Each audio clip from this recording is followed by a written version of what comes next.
YouTube and welcome back to my channel. Okay, first off, I know I was supposed to have uploaded on Tuesday, but I took an extra shift at my full-time job. Yes, that's right. I have a full-time job outside of baking, outside of YouTube, outside of everything. So unfortunately, I just did not have enough time to edit the video and do my introduction and outro and all that jazz. So please don't kill me. It's gonna happen sometimes, unfortunately. Life gets in the way. And I don't know how to post the little messages on YouTube for everyone to see. I don't know if that's a subscriber thing, or once I've hit a certain amount of subscribers I'm allowed to have that feature. So I didn't know how to do it. I don't know. So I was just I gave up. That's all a lot of rambling then. But anyway, let's get to today's video. My apologies out of the way. All good. So today I actually had a request. This is for Toni Watson. I think I said that name right. I've written it down. Yep, Toni Watson. She's asked, can you try a lemon drizzle cake or a red velvet cake, please? And yes, of course. Both are delicious, and I am a massive fan, and I know people that will want both, because I don't tend to eat my own cakes. I don't get a chance to a lot of the time, or I just want to give them away.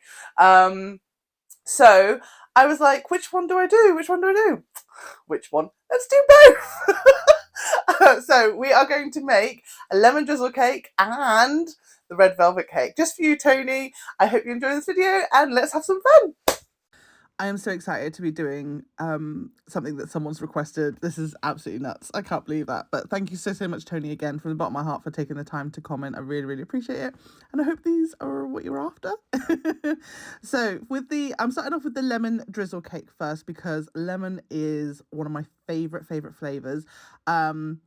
Followed by probably orange and mint, but yeah, lemon is definitely up there.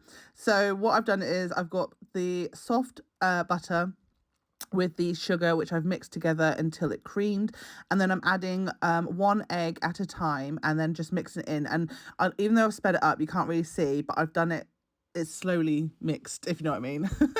And then I'm just mixing it until it's smooth as it can go. Obviously it's going to try and curdle a little bit, so just got to be careful with that. Then I'm going to add my flour and lemon zest, and then give that a mix, and then it's looking delicious. It's amazing how lemony something can get with just a bit of lemon zest. It's great. This wasn't even much, it was just 1 lemon. Don't forget, the recipes are in the description below, so go check it out.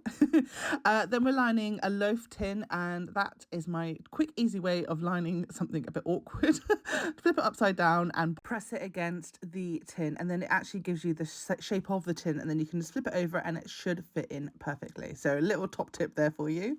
And then I'm spooning the mixture into the tin, making sure to spread it out flat into all those corners, and then I'm going to pop it in the oven. So it's the recipe states 45 to 50 minutes. I start checking it around the 40 mark, just because I don't want it to burn, and then I test it with either a cocktail stick or a knife, just to make sure that it's not coming out clean.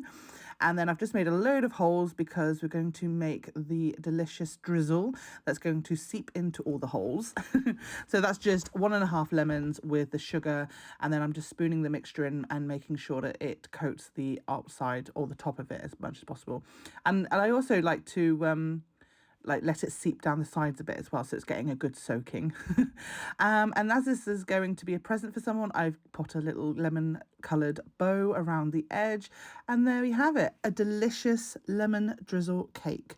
Super yummy and perfect for all occasions. So that's first recipe down. Let's get on to our second one.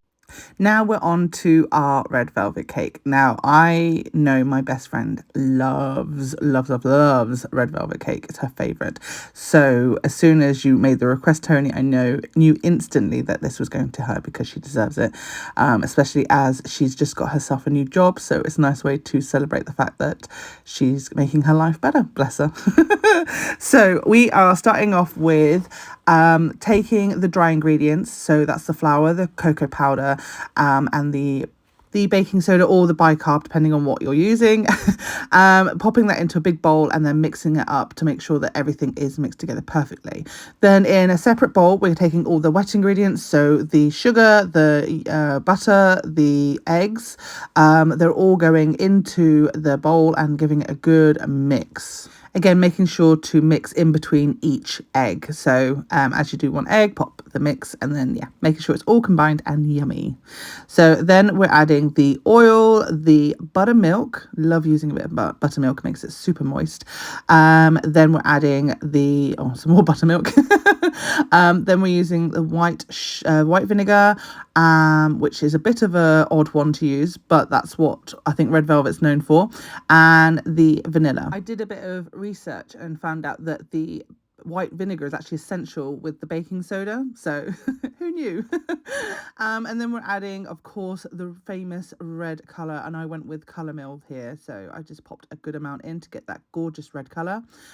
Gave that a mix, and then I'm actually going to get a spatula and just make sure that I've got all of the butter and everything just all mixed in together. There's nothing left. Once I am happy with this all being mixed in, I'm going to add the dry ingredients now to the wet ingredients, so we're getting there finally. As you can see, everything is mixed in together, so I'm giving this a bit of a hand mix just because I know that it can go everywhere when I try and use my hand mixer. So I'm just going to give this a bit of a mix until it is smooth. And then we're going to pop it into our tins. So I'm doing quite a small cake today, just because I know my best friend won't want anything too large, bless her heart. So I'm just going to do a nice little 6-inch cake. So I'm going to have 2 tins, which I'm going to pop out now. There we go, magic. And then I'm just going to add the cake mixture to both these tins. Try and put all the yumminess inside the tins and then leveling it all out. And I'm loving this colour. I'm hoping as it's baked it'll go a proper bright red, but either way it looks delicious. So once we're happy with this, I am going to pop this in the oven, and it's going to bake at 180 degrees for around 25 to 30 minutes, but again, just checking it regularly to make sure that the center of it isn't gooey. So doing that test with the knife or with anything sharp really that's going to be able to not make too much of a mess. So while that's baking, I'm going to be making the frosting. So this is a cream cheese frosting, which is actually one of my favorites. It's absolutely delicious. So in here we've got the butter, the cream cheese, and the vanilla. Top tip for you, don't have to use the expensive Philadelphia cheese if you don't have to, if you don't want to. I mean, of course you can, it's your preference, but the Asda's own, Aldi's own soft cheese will work absolutely fine, okay? Just so in case anyone was worrying about the cost of things. So I've mixed the butter and the cream cheese together until it's nice and soft, and then I've added the icing sugar. Now, it's a bit of a peculiar thing. It ended up being a bit too soupy. So I've popped that in the fridge for a good half an hour. And while that was chilling down and hopefully hardening up, I am now getting the cakes out. They've cooled down, and just look at that gorgeous red. I couldn't ask for a better red. Absolutely lovely. Cake has cooked perfectly. After half an hour, the icing has come out perfectly. I did add a little bit more icing sugar just to firm it up a bit, but it does make it extra sweet, so it all depends on your sweetness levels. And then you just saw me there, I just quickly added a little bit of purple food colouring just to get rid of some of that yellow tinge, because I want this icing to be super white, just because I know it will make a really good contrast against the red. Here I'm just levelling the cake out again. So out of the 2 slices of cake, I now have 4, which is fantastic. And I've decided to go with a bit of a fancy splodge, splodge, splodge technique instead of going round and round and then leveling it off. I just wanted it to be a bit more fancy. So you can see on the edges there where it's coming out the edge, it's kind of got that really cute, like, billowy effect. I'm not really sure what to call it. Of course, very important to make sure that the cake is level. And then I'm just finishing the top off with some more icing. And then with the leftover cake that I cut off, I crumbed it down, and then I'm going to sprinkle it on top as decoration.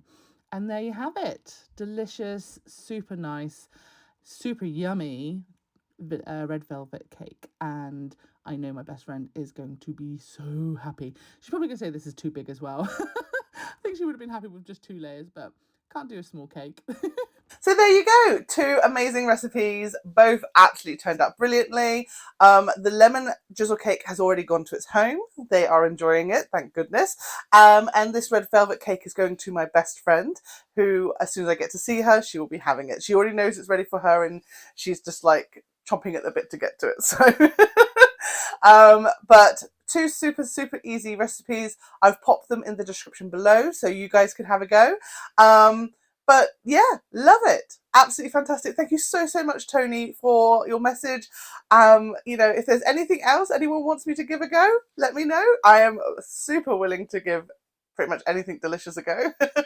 If you like this video, please give it a big thumbs up. And if you find that you're coming back to my channel, why not subscribe? You know, we are having fun here, and I just love seeing the numbers grow. We're at 87 now, which is fantastic. I am just over the moon, absolutely over the moon, and I love doing this. This is just absolutely fantastic. So much fun. And everyone's loving all the cakes that I'm making out of this.